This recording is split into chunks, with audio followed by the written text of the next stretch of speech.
is the meeting of the Human Services Committee of the Metro Council. I'm Ginny Welsh. I am the chair. I appreciate you all being here today. We have a pretty packed agenda, basically, in a very short time frame, so we're just going to jump right in there.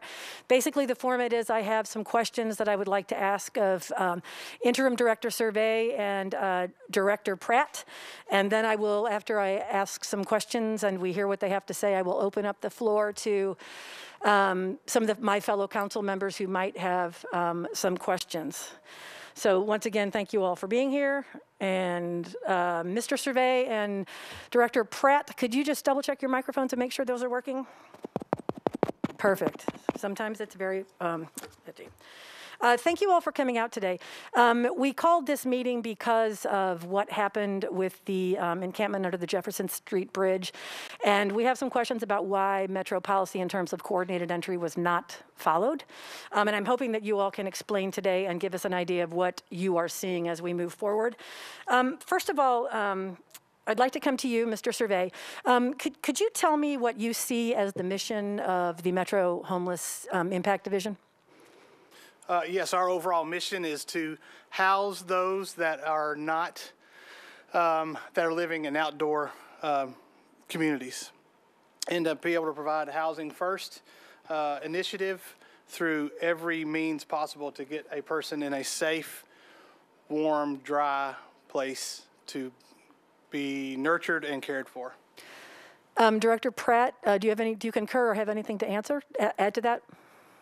No, again, in the meantime, we want to ensure that people remain healthy and safe in the environments that they're living in. So that is a major factor when we're looking for housing for people that are homeless. So. Actually, that is incorrect. That is not the mission of the Homeless Impact Division. The Homeless Impact Division is not a direct service provider, and its role is not to provide housing. It is actually the organization that oversees the planning and coordination of housing services and creates a housing crisis resolution system, working with direct dividers who are community members and community partners. And so perhaps that's where our focus is getting a little off, because that is, the mission is not to be a direct service provider. Homelessness is not a small series of crises. It's not emergency management. And MHID is not an emergency management system for homeless, or the focus is not actually to provide housing. Correct. Mr. Survey, could you tell me where the Homeless Impact Division gets what it gets federal money for? We get money for our platforms, our information platforms, and for our CE coordination effort. And that is divvied out throughout the community through our nonprofit agencies. And then that collaboration and coordination comes through our office to be able to help those folks mitigate housing. And again, Director Pratt, do you concur or have anything to add to that? Just what you get federal money for within social services and HMID? Yes. MHID. Yeah, the federal funding, as Mr. Survey stated, is, again, from HUD funding, federally funding based on housing and homelessness. Mr. Survey, do you know what your grant obligations are under those, being under those grants that you receive federal funding for? Our grant obligations for our practice is to have a collaborative effort with the Homeless Planning Council and Community of Care to be able to help those agencies with the grant coordination and receiving the money. Do you understand that under those grant obligations that you are required to use the coordinated entry system? Yes. Can you tell me then why we did not fulfill that obligation to use coordinated entry completely with the closure of the encampment under the Jefferson Street Bridge? We did use the coordinated entry process. You used the coordinated entry process for the rapid rehousing portion, not for the other portion of the rehousing, in violation of those grant obligations. Can you repeat that again? The rapid rehousing portion of the clearing of the encampment under the Jefferson Street Bridge did, in fact, go through the coordinated entry process, but those other persons who did not qualify for the rapid rehousing did not go through coordinated entry. Correct. They have not been. They have been put into HMIS and have not received referrals. Again, I ask, why did we do this when it's going to be in counter-intervention to our responsibilities under coordinated entry?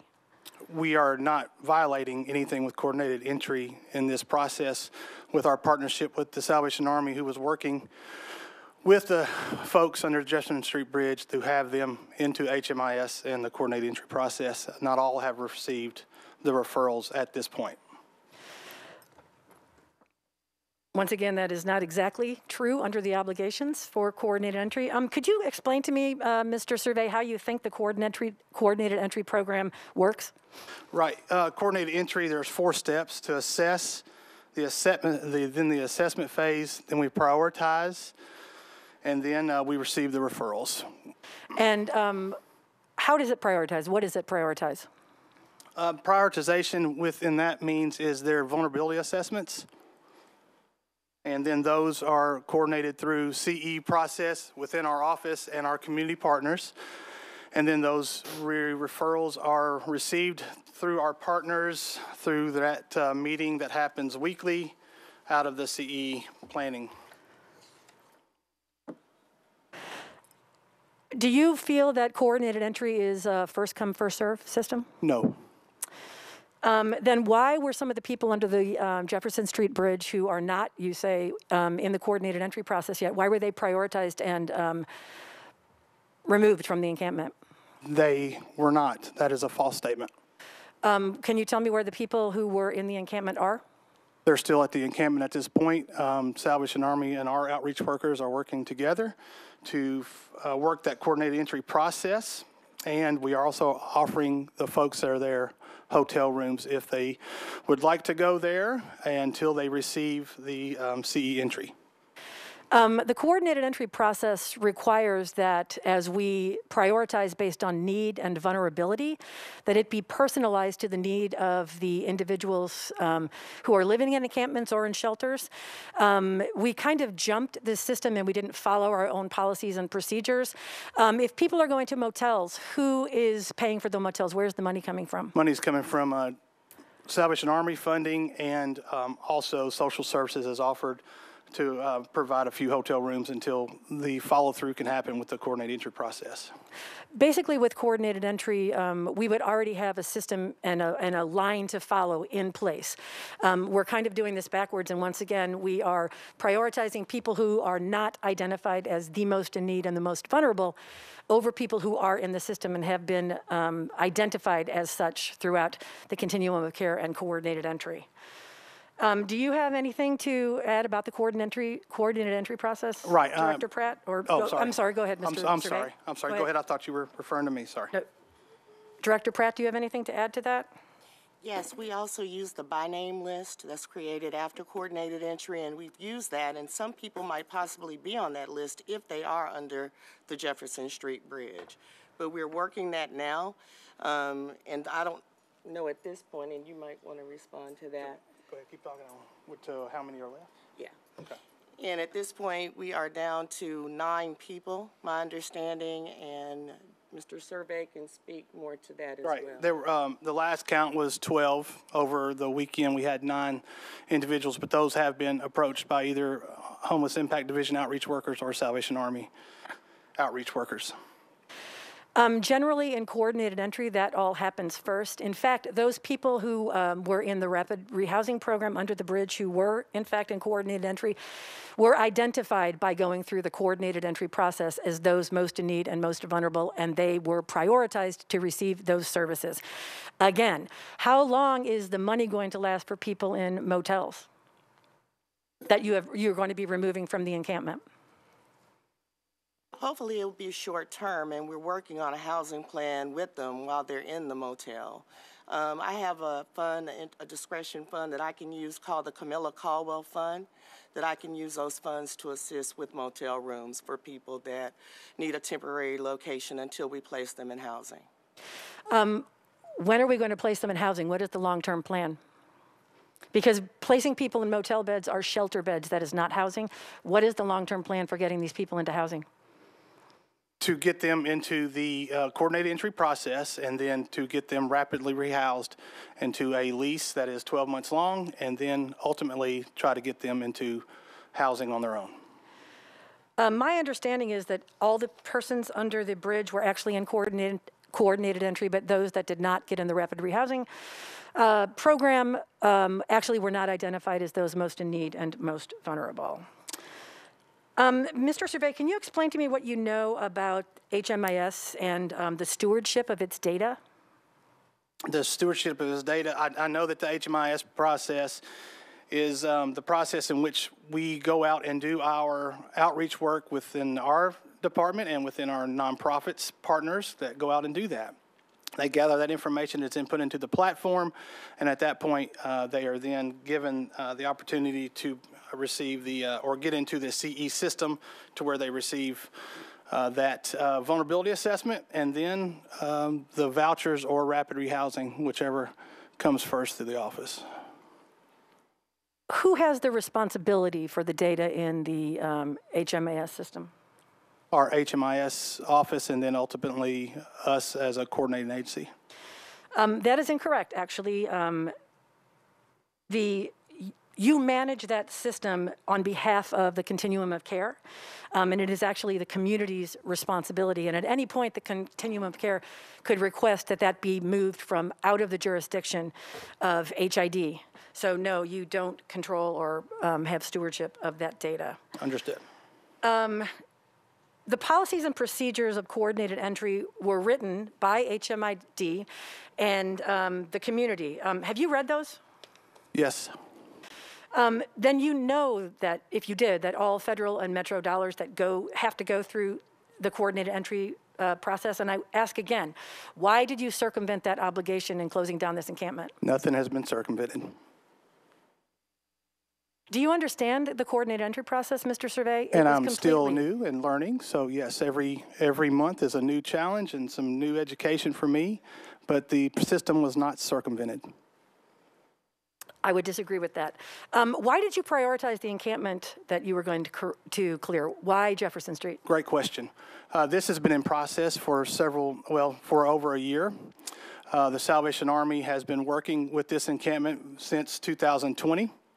And has successfully helped over 180 people within that encampment. At that point, we then wanted to try a encampment strategy as a draft to help and serve those folks. And the Salvation Army was already working there, so we decided to try that and to see if we could be successful in getting people housed. Why the urgency now? Well, it had gotten down to 20 people, and we were being pressed, being new. My second month, they were asking for an encampment strategy. We then did research with HUD-TA, and they produced a Houston plan, which then we ran through the office and made it more Nashville friendly, presented it to the Homeless Planning Council as a draft, and said that we were going to test it there at the Jefferson Street Bridge with partnering with the Salvation Army. According to the minutes and the recordings from the Homeless Planning Council, this was never presented. It was only presented as a draft and was dropped on the council at the January meeting where they were asked to respond and comment on the draft. At that meeting, you said you were going to present that to community partners and get community partners. You also said that nothing would be implemented in that pilot until you had made contact with community partners and had housing options lined up, none of which has happened with the Jefferson Street encampment. Can you explain why? That's not true. Can you explain why that's not true? Because I said I would present the draft plan as we used it, testing it at the Jefferson Street Bridge after we found the findings, then we would present that to the Homeless Planning Council and celebrate the successes and talk about the challenges. That is not reflected in the minutes of the meeting, nor is that reflected on the tape. You very clearly said that you were going to partner with community partners and do this only when the housing options were in place. So I'd like to know why you did not follow that. You had told the Planning Council that you were going to present this draft plan to be read at a December meeting. You did not. Then you did not at the January meeting, you dropped it there and asked for responses. And then at the February meeting, you told them a pilot was already undergoing at the Jefferson Street encampment. To be tested. That's from the word go. I haven't had a chance to present it because I wasn't given the opportunity. Again, I would respectfully disagree. Why would you pilot a draft? To test it, What are we testing? to see if it's functional or if it works or does it not need to exist, just like any other pilot program. And what is your criterion for being successful? You have said that half the people that were under the bridge do not have housing and are still under the bridge, and you still have not entered them into coordinated entry according to your statements. Did you just say half the people were not housed? Half of the people you were removing this weekend from the I never encampment. said half the people. So, A handful of the people. They are still not housed. Words They are matter waiting to apparently, be placed in because motels. this is starting to feel like a trial.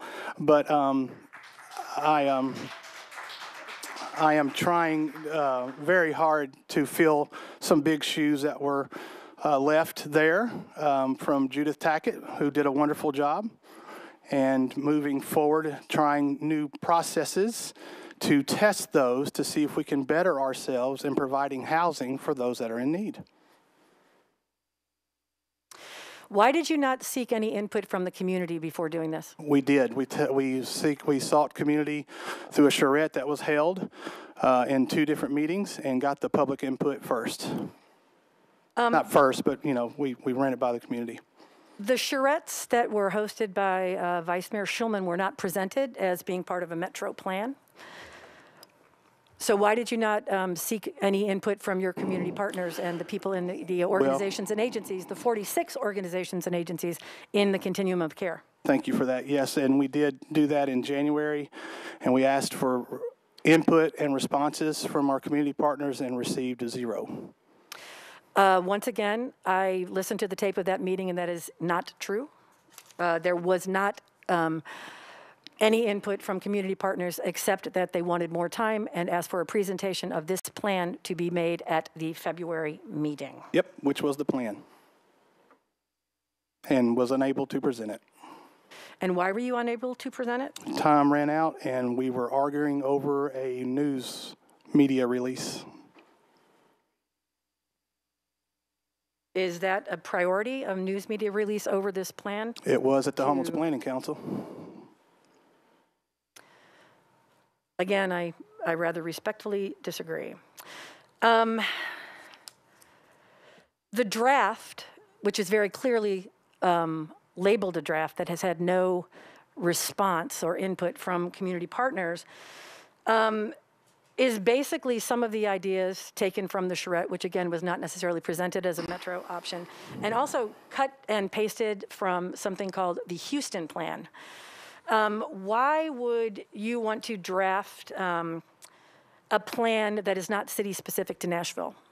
We used that using HUD TA recommendations, and they sent the Houston plan, which was very successful in Houston. We then personalized that to the need in Nashville and how our nonprofit partners operate on a daily basis and a weekly basis on getting people housed.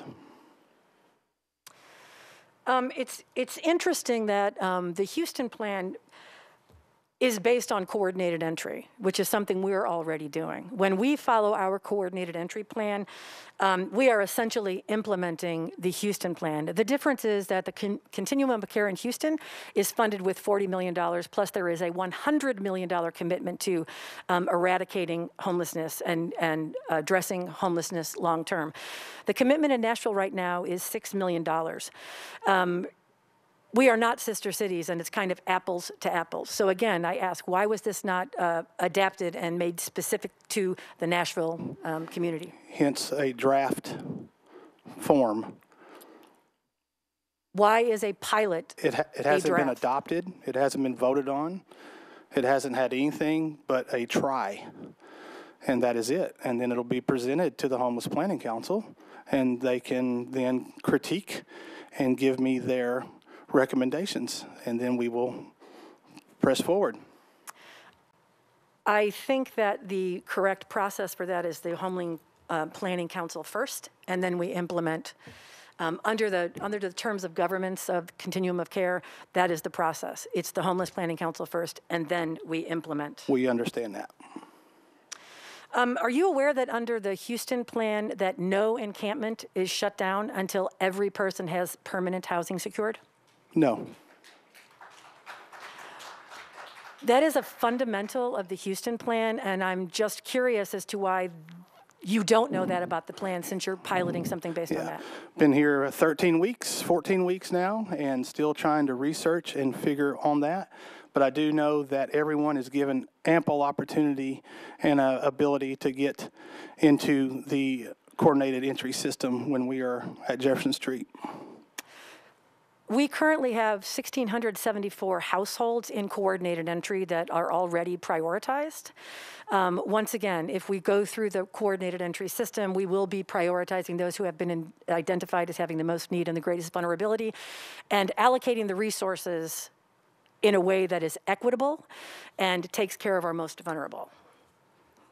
We shouldn't be taking action and then adding people to the coordinated entry system. That's not how the system works. That's not how it's designed to work, and that is not the best and most efficient way. It also does not help to end long-term homelessness.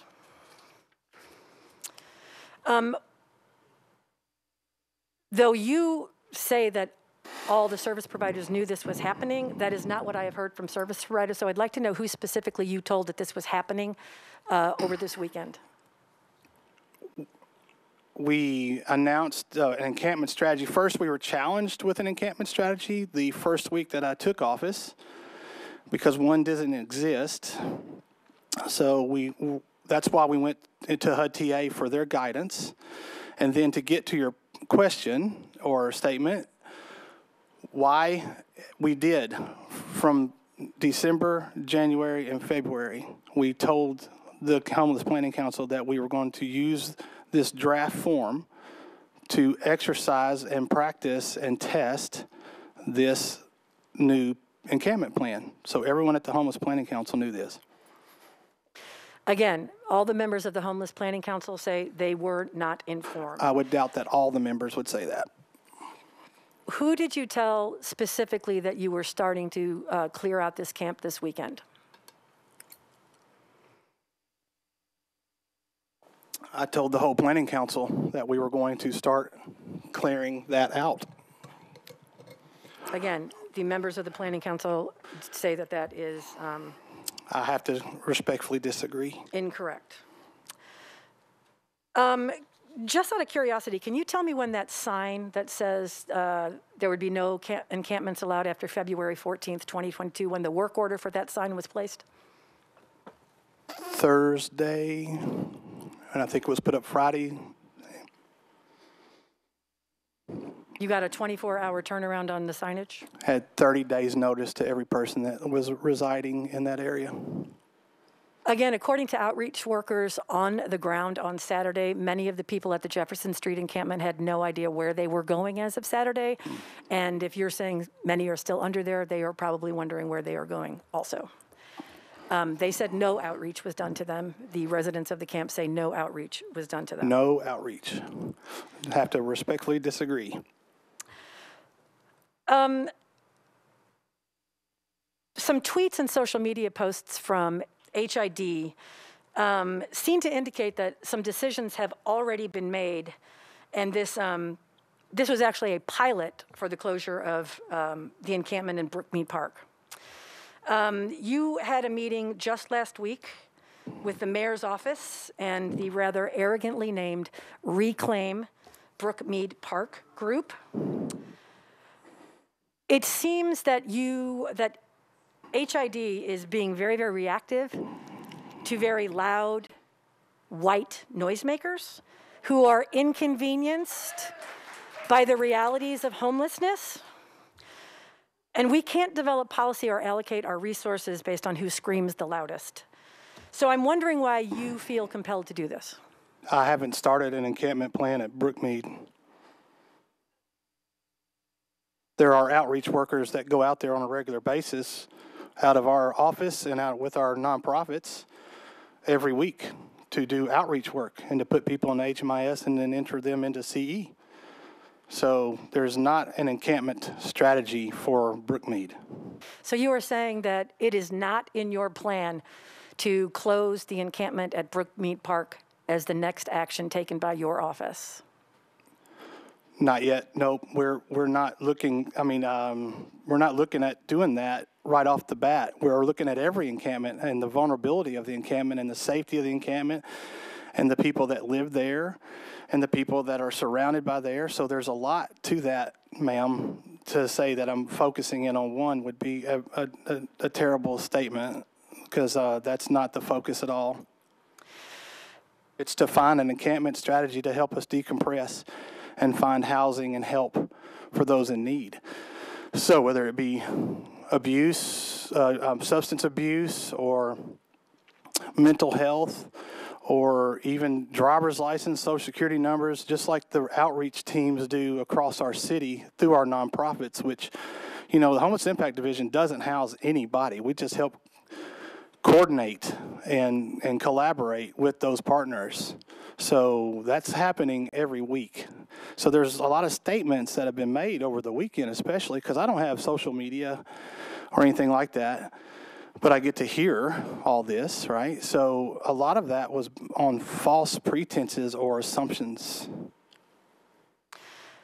Did you meet with the Community Advisory Board or the Youth Advisory Board prior to implementing this plan, like you said you would do at the January 12th meeting? I approached everyone in a group setting at the HPC.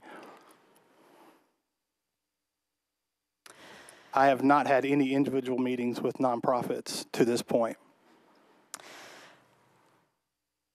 How many, you say that outreach was done to the people in the encampment under the Jefferson Street Bridge. How much engagement and outreach was done? How much engagement and outreach was done? Number of visits, is that what you're kind of getting to there?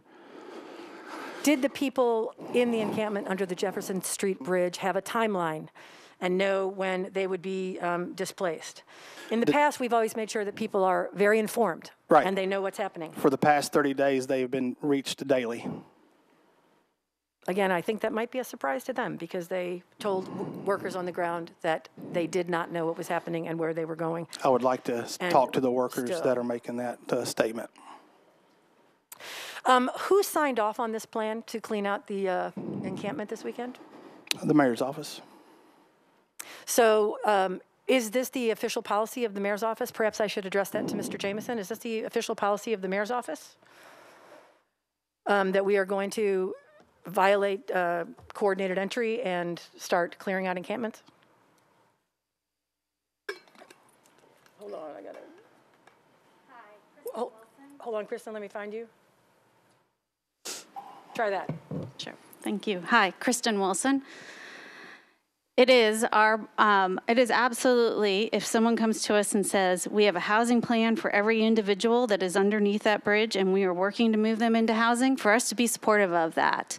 We are very supportive right now of eliminating the tremendous unsheltered problem that we have in our community. And as far as we know, all the protocols have been followed underneath the HUD technical assistance plan that was provided. So yes, we were happy to sign off and say, please help these people get housing, get services, and get support. Is there a reason that we are focusing on encampments as if that is the only measure of homeless in this community? So if you do a vulnerability index, the VI SPDAT tool, which we use currently, which has opportunities to be improved, all of these tools were created as morbidity and mortality indices at the end of the day. They're a statement essentially of the score is essentially, the amount of danger somebody is in for living in an unsheltered lifestyle. If you've been unsheltered for more than a certain period of time, I believe it's at least a year, or 4 times or more in a given period of time, then you are labeled as chronic. That, along with other vulnerabilities that are assessed, disabilities, et cetera, increases your score. And ultimately, those are the top scoring things that you're supposed to then look at your portfolio of resources and put your kind of most expensive, your permanent supportive housing resources against. It does not mean that somebody isn't eligible for housing in any shape or form. It just speaks to the type of solution that you use in your coordinated entry system. And so we may have some individuals here who only need some light touch case management, some short-term sheltering, and then some ability then to stabilize and move on. That's okay. We don't have to hold off forever on helping them. We can help them. And so if we have an opportunity right now to help people, we're going to pursue it, and we're going to be supportive of our MHID division doing that. And it doesn't violate coordinated entry if they're doing the assessments and they're putting them in that system. And we absolutely are going to put a priority on our unsheltered homeless, because those are the ones that score highest on the vulnerability index and ultimately are at the greatest risk of life safety health issues. And those are people that are already in the coordinated entry system, and why they are prioritized, and why we should not be going just to encampments when we don't know the vulnerability of the people in the encampments. We absolutely should be assessing every individual in the encampments and developing housing plans against them. What do you see as the long-term vision? Are we going to be going from encampment to encampment and not following the system that's already in place with coordinated entry? The long-term vision is for us to get as many people as possible into our coordinated entry system, into HMIS, whether they're in sheltered or unsheltered. But if they have been unsheltered for more than a year, or have gone through it 4 times, or have other disabilities, they are going to end up at the highest priority. If they are not, they're going to have other solutions that work for them. We absolutely, as a community, and not just as a city, not just as a county, it's not a government function only. Continuums of care are community-based efforts. They are collaboratives, and they are not meant to only be one individual or one individual's teams.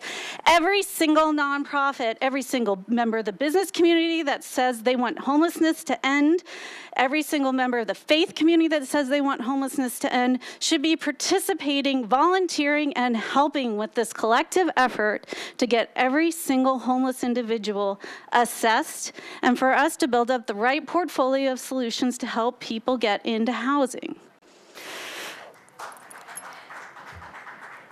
It doesn't sound to me that you understand the idea of priority and how the coordinated entry system works. People are already in coordinated entry and should already be prioritized. It takes the trust and respect of our community partners to get people entered into coordinated entry, and the lack of transparency with what's happened here is going to have undermined that trust if it hasn't already undermined it and not be able to be rebuilt.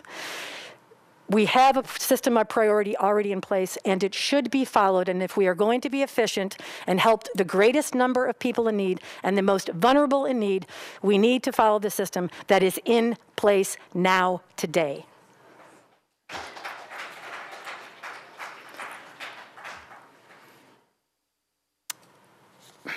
Very, very disappointing.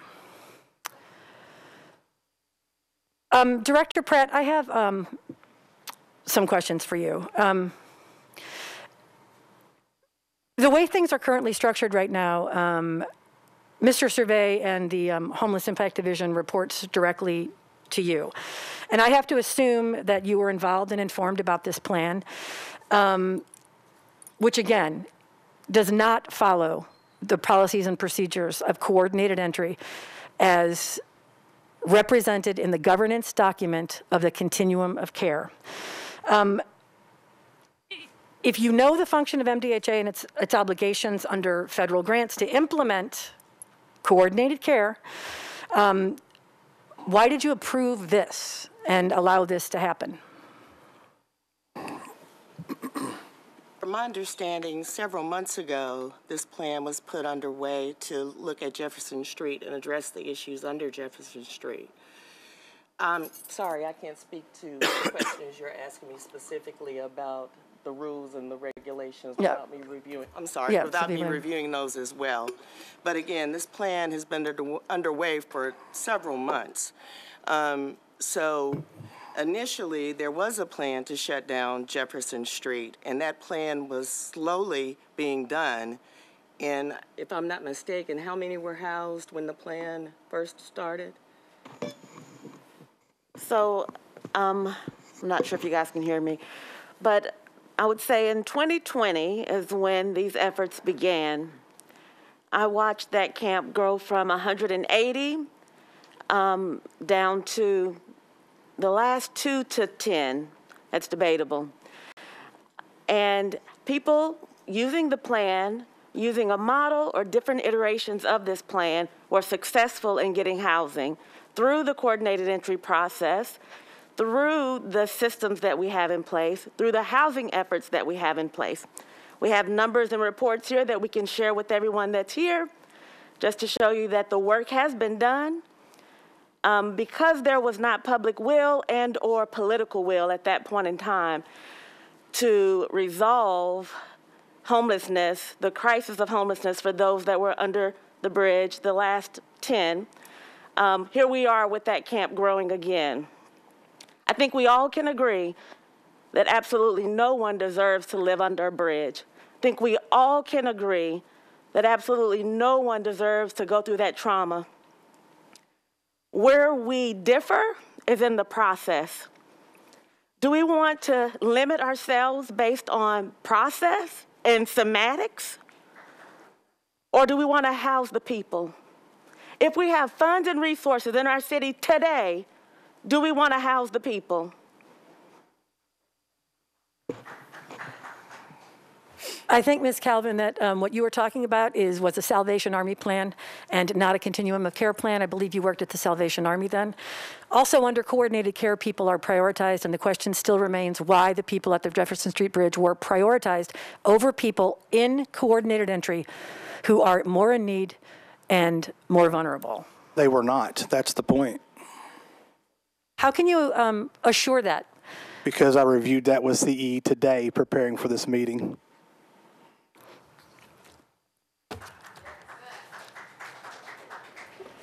But many of the people under the bridge, you said, are not in CE. They are being put into CE, but they have not been given vouchers.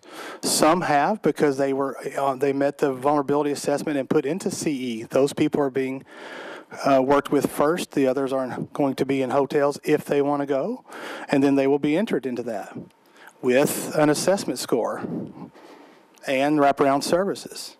And again, that is not how coordinated entry works. It Disagree. works the other way. Disagree. It works the other way. Disagree respectfully. There's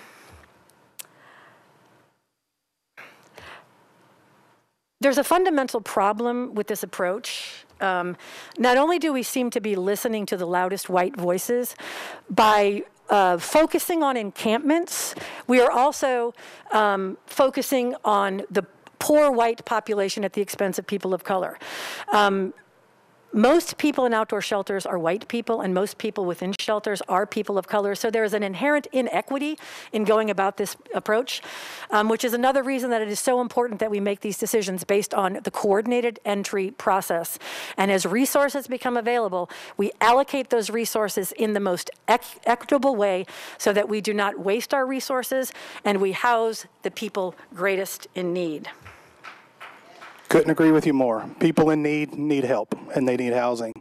Coordinated entry has not been circumvented or questioned in this process. Mr. Survey, I do not believe that you understand coordinated entry. I don't believe that you seem to have a grasp particularly on what your division is supposed to do or what you are supposed to be doing as the interim director. And I am wondering if your skill set might be better served in a different position and not in this position.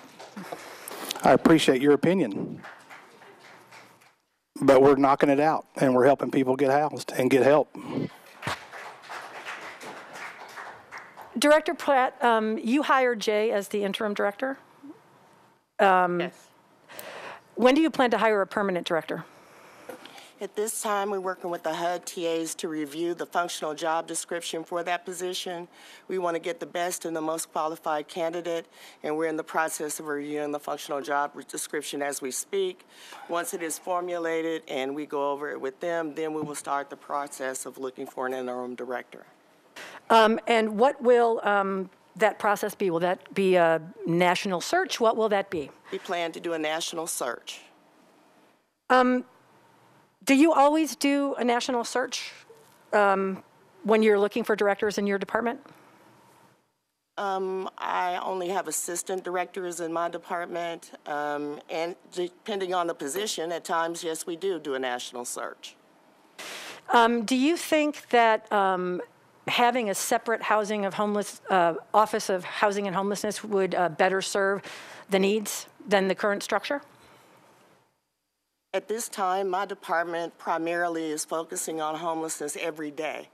I not only do homelessness, I provide many other services in the social services department, but right now there's a crisis situation regarding homelessness, and that's where our focus needs to be. That's where most of our work is currently done. I staff the COVID shelter along with the staffing of the cold weather shelter for the homeless. So my department works very closely with OEM and other departments of Metro to ensure that our homeless folks are safe and they're in healthy surroundings and environments. And so that's what I want to see. And what about communications with the continuum of care? It doesn't sound like you're doing too much communicating with the continuum of care. No, we can greatly improve on that. I'm the first to say that, yes. Jay has come in, Mr. Survey has come in hitting the ground running, addressing issues. He's being approached from the left side and the right side constantly. And he's just trying to right now, we're just trying to maintain and make sure people are safe right now in the COVID shelters and the cold weather shelters. But again, the encampments are a priority as well. So that's where our focus is currently. Again, I question why encampments are a focus and a priority. I know that much of what you have talked about today is based on the Houston plan, and we've seen many social media posts about the Houston plan and encouragement towards us adopting the Houston plan. I will repeat again that we are actually following the structure of the Houston plan, as the Houston plan is based on coordinated entry.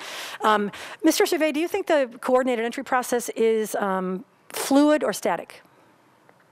I think it's fluid. I think it's constantly moving, but I think it's a plan that has been put in place, but needs are changing every day. So if it's static and it lasts for years and we're seeing growth, then why not try something that can make a difference in people's lives by looking at new processes? I think that's the way any kind of organization grows, is they overcome their challenges to provide a better service. And all this is going to be presented to the Homeless Planning Council as soon as we get done with Jefferson Street to show the pluses and minuses and let that be adopted or not.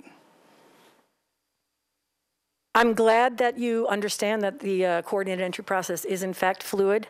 One of the major differences and why I question this approach you have of targeting encampments is that the Houston plan, again, I will say again, has committed $40 million towards their continuum of care, in addition to $100 million that is dedicated towards focusing on resolving long-term homelessness.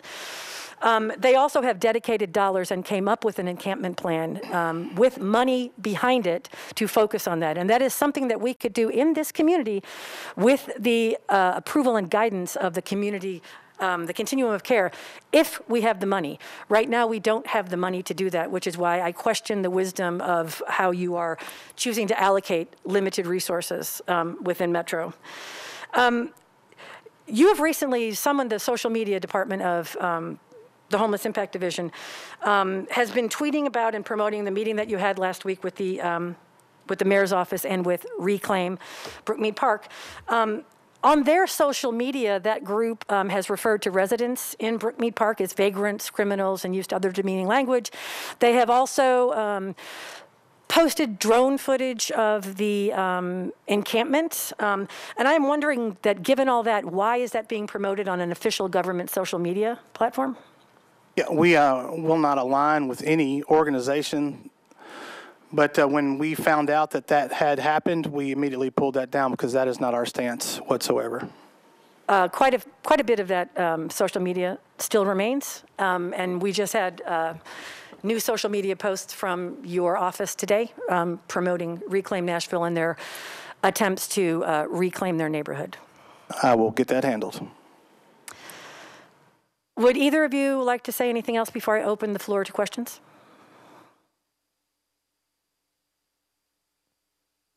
I'll take that Sorry, no, ma'am. I was as a no. polite, yes. At this time, I'd like to open it up to any other council members here who might have questions.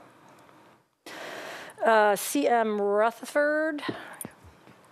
Thank you, Madam Chair. I have a question that's more basic in nature in relation to communications, and I'd like to direct it towards Director Survey. In the previous conversation that took place in this meeting, there seemed to be maybe a lack of communication or maybe a communications-related issue. And I wanted to ask, when you're communicating something in relation to the homeless council in terms of like a new directive, a new initiative, anything along those lines, how does that communication take place? Is there email documentation in terms of what you're saying has taken place that's been disputed as to what's actually taken place? Yes, sir, and thank you for that question. We are in the midst of and finalizing a major communications effort that was lacking beforehand from social media, email, and from a media standpoint. And that will be a monthly effort to both the Homeless Planning Council and to the council members here. We have just recently finalized a new dashboard that's going to provide information on a daily basis for any of those folks that are interested in seeing anything about homelessness and how we're helping and the impacts and the positive impacts that we're having. So that's my plan going forward. I was faced with that right off the bat, and I think we're starting to get to a good point where people are getting transparency and communication. One follow-up to that, if I may, Madam Chair. In relation to the comment in regards to the Homeless Planning Council and what was relayed to them in relation specifically to the camp, where it was brought into doubt as to whether or not they were actually informed, is there email documentation or some other type of documentation that shows that they were indeed informed? I don't have the answer for that, but I can do a follow-up with you with Laura Bermuda as the chair. Hold on. Yes, the draft of the documents were sent out in January's meeting and again prior to February's meeting, and they all had received paper copies as well, so electronically and paper. Thank you. It's important to note, though, they were handed a hard copy of that plan in January and asked to respond and give feedback by the end of that particular meeting. Not correct. They had a chance to respond throughout the month before the February meeting. CM Droffel? Yeah, thanks, Chair. I'm sorry if I'm late. Just got off work late. I might have missed this if you discussed the Brookmead encampment. Was there an update possibly that I might have missed on progress in the plan? Progress in the plan is that we're not prioritizing. We will be doing encampment prioritizations lists along with the guidance from HUD-TA, okay. But no further update on Brookmead at this time because we are still prioritizing our encampments and the living situations in our vulnerability assessments. Thanks, Jay. And what is there any place for input on those prioritizations, or how do you determine the prioritization? So we use HUD-TA guidance, number one, but it's about the vulnerability of the people that are residing there. And then also we are taking in safety considerations and things like that. I will be glad to show you another draft form that I'm working on weekly with HUD-TA about encampment prioritizations and how they do that. So I'll be glad to provide that for you. Okay, sounds good. Yes, sir. You can send that out to us then? Absolutely. All right, but it's in draft form. It's not adopted. It's just in draft form. Oh, I'd just like to understand the sort of the agenda or how that works Understood. Within that frame. Any plans and strategies that are being talked about today are in draft form. They're not voted on. They're not in they haven't gone to a final stage. That's what I'm trying to say. Okay, I appreciate that. I just yes, wanted to get a copy. Thank you. And again, it's important to restate, under coordinated entry, encampments are not prioritized. CM Hauser. Thank you. I'm delighted to hear about the improvement of communication one of the requests that I have, and I know we had discussed this for a while, is it's very difficult for the average citizen to know where to go to find information. So I'm hoping as you're looking at methodologies to communicate with the public that we can coordinate with our IT folks so if there's something on our general Metro website, even if it's just a link that you click on to go to where the information is, so that if I sitting in my home and I'm interested in, okay, what is the plan? Where are we in relationship to that? Understanding it is fluid. And what we thought was fabulous the first week of February, we might by the third week of February realize that that's not going to work. And we have to all recognize the fact that priorities do change. And one of the things that I hope that we give everyone involved in this issue the latitude to fail, because if we aren't willing to say we're going to try something, it may not work like we think, what we learn from it, and we go on, then we're going to get stuck and we're never going to move forward. So I hope that everybody is willing to say, this was our goal, this is what we were doing, this part of it worked, this didn't, so now we're changing it. And I think the general public, if they know where we're trying to go and what's being done, and if there are paths that get changed or curves in the field, that we recognize that we will have more support amongst our constituents. I think when they don't know what's going on or they're not sure if we're really paying attention, then they get upset. So I just would encourage you as we're working through this whole process to continue that communication. Thank you. Yes, ma'am. Thank you for your advice.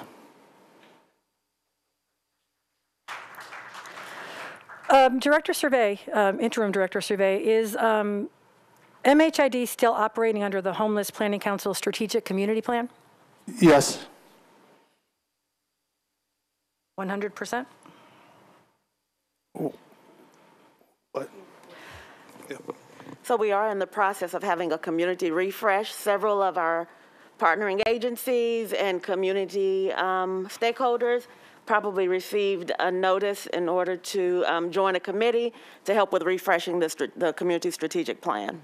We're still operating under the current one. Any other questions from CM Benedict? Hang on, let me find you, CM Benedict. Thank you, Chair. Mr. Survey, I've known you for some time. I know that whatever you're doing the absolute best that you can do, and you're dedicated to it. So I appreciate your work on this. I do see that there's mistakes that have been made. I think you do too. That there's some things that could have been done better. Quite a few. I guess some of my questions, I've got quite a few, but first, this has been in process for over a year, you said, and I guess my question is, what did the public know about that plan? So, for instance, the public this weekend said, oh my gosh, the camp's closing, you've given no notice. Was there any communication, including potentially at the January charrettes? When you say public, can you help me on that one? Sure. Well, let's just talk about the council. Okay. Let's talk about the council, because we can most often push things out to the community. I did not. Okay. I'll take that one. Okay. And it also wasn't shared at either of those charrettes? No. But it was in process at that time?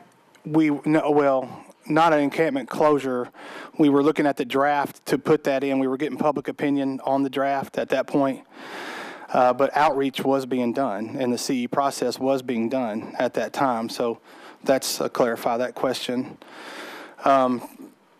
Yes, so hopefully I will be able to better communicate with everyone after this communication process gets done, which was multi-layered and very hard to get done because the dashboard and things of that nature took a lot of IT time and investment in personnel, and also trying to still have our daily responsibilities to provide to our nonprofits and those that we're serving. And I think that's clear that there needs to be better communication. Absolutely. So we certainly have talked about that a little bit this afternoon. This is a pilot. What was the contingency plan? the contingency plan was to bring that to the HPC and then take their recommendations and apply those to the best of our ability, and then provide the services to those that are in need, which is our goal, is to serve those that are in need. Of course. And the Planning Council, can you confirm for me that they received that? It was, you said that was supposed to be presented in January?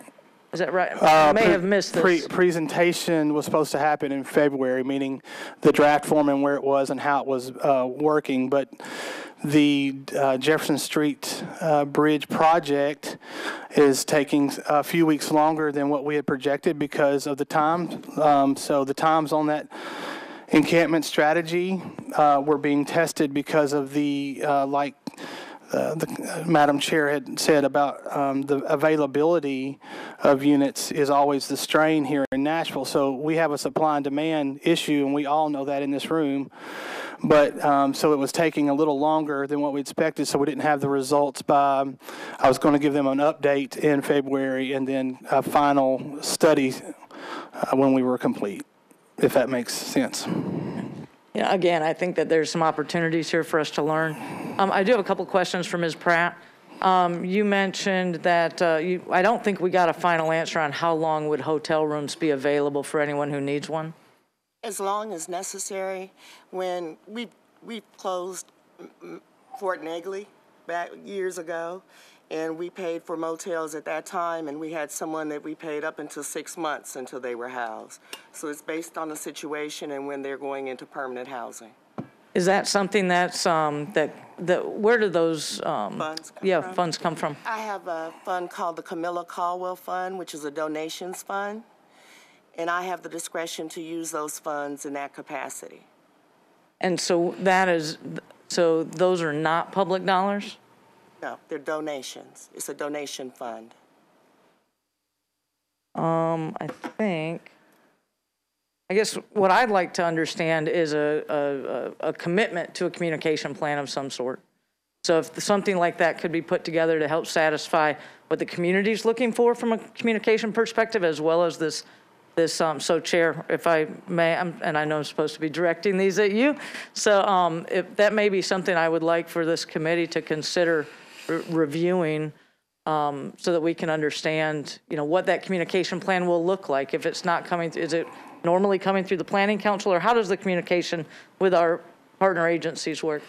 So most of that communication will come through the Homeless Planning Council chair or executive committee that was, happily to say, was recently voted on. So we have a new committee that'll help us with communication, but also through our office through a collaboration effort, what we're seeing throughout the office also.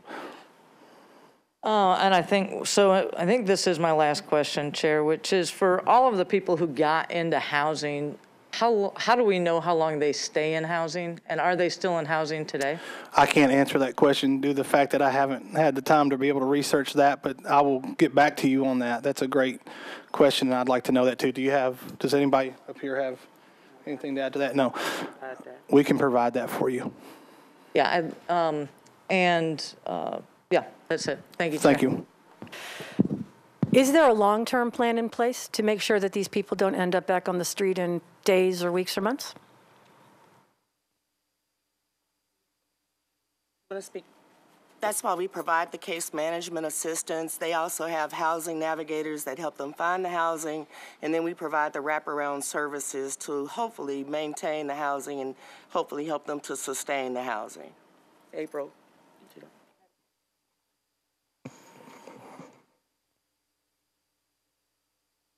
TM Benedict? Thank you, Chair. So the other question I had was for you also, Ms. Pratt. Does the Planning Council have input on the job description for the director, for the position that's posted right now? In the past, they haven't, because I wasn't a part of that process in hiring that position. So yes, of course, once we have the finalized, or once we have a draft of a functional job description, we can present that to the Planning Council. That's not a problem at all. Okay, thank you. And will you actually seek for their approval of that document, or just a review of that document? No, I think once we speak to the chair of the Planning Council and seek direction from her, then we'll determine, yes, if they need to change it, make suggestions. We welcome any responses to that document. Thank you. Would you also consider input from the public, from those partner groups? Or do you know what they're looking for in this position? Any input with regards to working with them? Is it just a communication plan? At this point, we haven't discussed hiring for that position. So once we start those discussions, yes, we will welcome the opportunity for people to have input into that process and looking at that functional job description as well. Along with the federal guidance from the HUD TA. We have meetings on that already in progress. Yes. That's all. Thank you, Chair. CM Parker. Thank you, Chair, for the recognition, even though I'm not a member of this committee. I wanted to ask, I guess, Mr. Surveys, it sounds like there was a meeting of the Planning Council where there maybe wasn't time to go through this. When do you expect that this could be brought, this sort of approach or this plan, this draft pilot approach could be brought to the Planning Council? And do you see opportunities for feedback from the Planning Council as well as a continuum of care, community partners, et cetera? I'm hoping to have those results produced at the March meeting, and absolutely the input. That's why I'm going to bring it to them to test it and find the results, find the shortfalls, and discuss those with the Planning Council and take on their recommendations. Thank you. Yes, sir. Any other questions from colleagues? CM O'Connell. Thank you, Madam Chair. I guess my main question, again, I'm one of 3 council members who are on the Planning Council, and we didn't get a lot of chance to dig into this. Has HUD Technical Assistance reviewed the draft plan? Yes, sir. And did they have comments on it? Would you say they validated it, or what was the? Yes, they did validate it, and along with a lot of hard work and hours from our staff.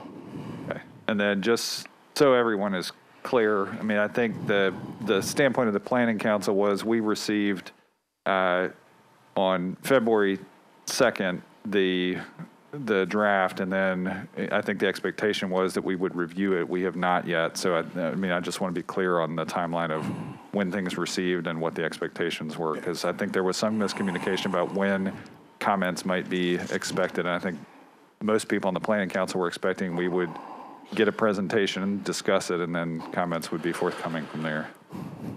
Yes, sir. Can I be clear on your date again? Sure. I received an email from Ms. Calvin on February 2nd. Okay, and we were given that in January, correct? Okay.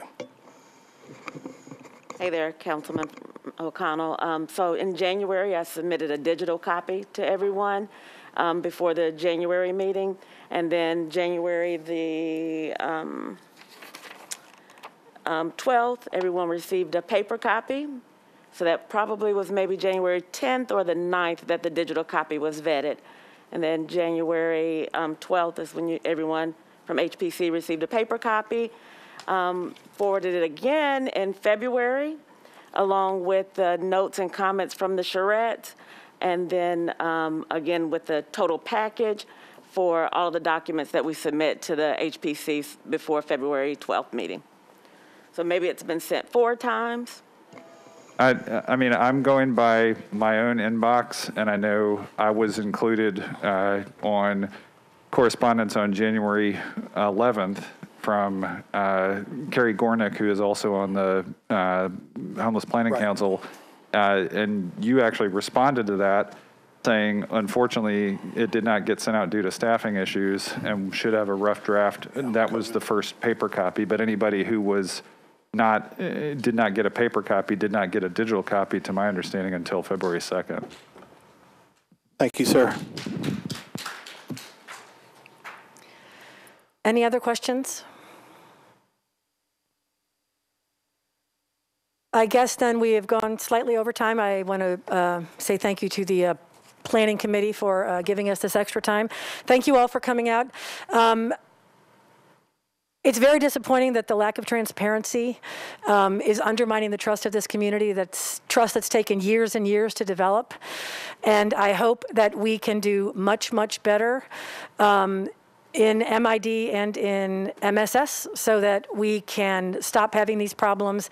And I hope that we start following the policies and procedures that are our governing documents and follow coordinated entry so that we can ultimately work to end homelessness forever in a systematic systems approach. Thank you all very much. We are adjourned. Thank you.